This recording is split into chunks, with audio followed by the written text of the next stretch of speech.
어느 조용한 도서관. 한 여성이 책상 앞에 앉아 있습니다.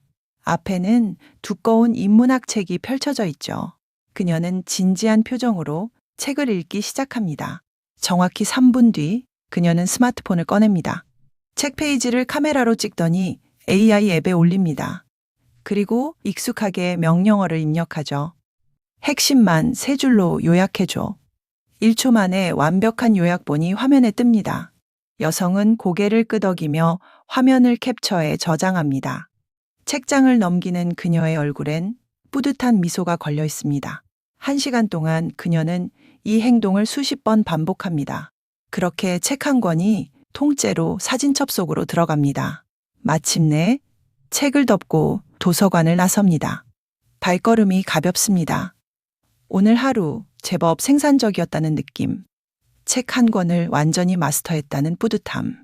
그 감각이 온몸을 가득 채웁니다. 하지만 만약 누군가 책 내용에 대해서 물어본다면 그녀는 뭐라고 답할 수 있을까요? 놀랍게도 단 한 문장도 제대로 나오지 않습니다.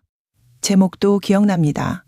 막상 입을 열려니 아무것도 나오질 않습니다. 마치 모래성을 쥔 것처럼 분명 손에 쥐었던 것들이 손가락 사이로 전부 빠져나간 기분입니다. 이상하지 않나요?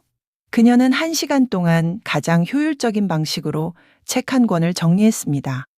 틀린 방법을 쓴 것도 아닙니다. 오히려 요즘 사람들이 가장 많이 쓰는 방식으로 공부했죠. 그런데 왜 머릿속은 텅 비어버린 걸까요? 비단 이 여성만의 이야기가 아닙니다. 유튜브 영상을 몇 시간씩 보고 나서도 정작 기억나는 게 없거나, 뉴스를 매일 읽는데 기사 내용들이 하나도 떠오르지 않거나, 열심히 정보를 모으는데 정작 내 생각이 뭔지 모르겠는 느낌. 혹시 이런 경험 낯설지 않으신가요? 모든 정답을 가장 빠르게 찾아주는 기술을 가졌는데 왜 우리의 생각하는 능력은 자꾸 길을 잃는 걸까요? 우리는 보통 이 현상을 마주하면 이렇게 생각합니다. 나이 탓이거나 요즘 너무 바빠서 그렇다고요. 아니면 스마트폰을 너무 많이 봐서 주의력이 떨어진 거라고.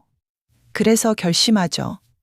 앞으로는 스마트폰을 멀리하고 더 집중해서 더 꼼꼼하게 읽어야겠다고. 지식을 머릿속에 더 열심히 집어넣어야겠다고. 그런데 이 결심 전에도 해본 적 있지 않으신가요?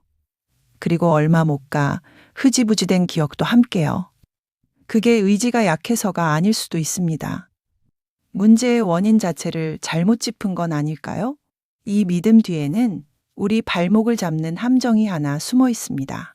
문제는 기억력도, 의지력도, 집중력도 아닙니다. 정답을 너무 쉽게 얻어버린 그 편안함 자체가 범인입니다. 더 정확히 말하면 뇌가 힘들 일을 할 필요가 없어진 것. 바로 그게 문제입니다. 우리 뇌는 영리하면서도 지독하게 게으릅니다. 몸무게의 고작 2%밖에 안 되면서 전체 에너지의 20%를 혼자 씁니다. 그래서 뇌는 틈만 나면 에너지를 아끼려 합니다. 여기서 중요한 사실이 하나 있습니다. 기억은 정보를 입력할 때 새겨지는 게 아닙니다. 그것을 다시 꺼내려고 애쓰는 출력의 순간에 새겨집니다. 모르는 단어를 만났을 때 앞뒤 문맥을 살피고 이 문장이 왜 여기 있는지 고민하고 내가 아는 것과 연결 지으려 끙끙대는 그 과정. 뇌에게는 모래주머니를 차고 달리는 마라톤과 같습니다. 힘들고 느리지만 그 과정에서만 뇌세포들이 단단한 회로를 만들어냅니다. 반면 AI 요약본을 읽는 건 잘 차려진 뷔페를 눈으로 구경만 하는 것과 같습니다. 씹고 소화하는 과정 없이는 몸이 영양을 흡수하지 못하듯 생각하는 과정을 통째로 기술에 맡겨버리면 뇌는 서서히 스스로 일하는 법을 잊어갑니다. 무서운 건 이 변화가 아주 천천히 일어난다는 겁니다. 어느 날 갑자기 생각이 안 되는 게 아니라 모르는 사이에 조금씩 생각의 근육이 가늘어지는 거니까요. 혹시 이런 적 있지 않으신가요? 중요한 결정을 앞두고 내 생각이 뭔지 잘 모르겠는 느낌. 누군가 의견을 물어봤을 때 검색부터 하고 싶어지는 느낌. 정보는 넘쳐나는데 막상 내 문제 앞에서는 아무 지혜도 떠오르지 않는 것. 이게 바로 기계의 지식을 내 지식으로 착각했을 때 벌어지는 일입니다. 지식을 소유한다고 해서 그게 곧 내 능력이 되진 않습니다. 우리는 이미 그걸 느끼고 있을지 모릅니다. 그렇다면 어떻게 해야 할까요? 특별한 방법이 있는 것이 아닙니다. 뇌에게 다시 스스로 일할 기회를 주는 것.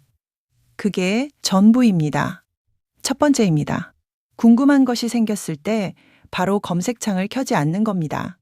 딱 3분만 스스로 먼저 떠올려 보세요. 그게 뭐였더라? 하고 기억을 뒤적이는 그 불편한 순간. 잘 생각이 안 나도 괜찮습니다. 그 끙끙거리는 과정 자체가 뇌에게 가장 좋은 운동입니다. 두 번째입니다. 읽거나 들은 내용을 내 목소리로 다시 말해보는 겁니다. 책이든 영상이든 뉴스든 화면을 끄고 방금 본 내용을 내 언어로 설명해 보세요. 거울 앞에서도 좋고 혼잣말도 좋습니다. 완벽하게 정리된 말이 아니어도 됩니다.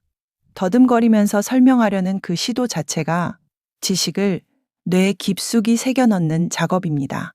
세 번째입니다. 하루에 한 번 종이에 손으로 직접 써보는 겁니다. 오늘 가장 기억에 남는 순간 하나를 골라 연필로 꾹꾹 눌러 적어보세요. 길게 쓸 필요 없습니다. 세 줄도 충분합니다. 느리고 번거롭지만 바로 그 느림 속에서 디지털에 길들여진 뇌의 감각이 조금씩 깨어납니다. 모든 질문에 정답이 있고 1초 만에 배달되는 세상입니다. 편리한 건 분명합니다. 그리고 앞으로 기술은 더 빠르고 더 정확해질 겁니다. 하지만 AI는 이미 존재하는 것들의 평균을 보여줄 뿐입니다. 그 답을 보고 왜 그럴까 하고 의문을 품는 것, 내 삶에 대입해서 다르게 생각해 보는 것, 그건 기술이 대신해 줄 수 없는 영역입니다. 앞으로의 시대는 지식을 많이 아는 사람보다 느리고 서툰 그 과정을 기꺼이 견뎌내는 사람이 더 귀해질지 모릅니다. 자꾸 잊어버리고 깊이 생각하기 어려웠던 건 당신의 뇌가 약해서가 아니었습니다. 그 뇌에게 스스로 숨 쉴 시간을 충분히 주지 않았을 뿐입니다. 오늘 밤은 검색창 대신 잠깐 멈추고 스스로에게 물어보는 시간을 가져보세요. 그 작은 불편함이 당신의 뇌를 가장 깊이 깨워줄 겁니다. 한 걸음 더 심리학이었습니다. 감사합니다.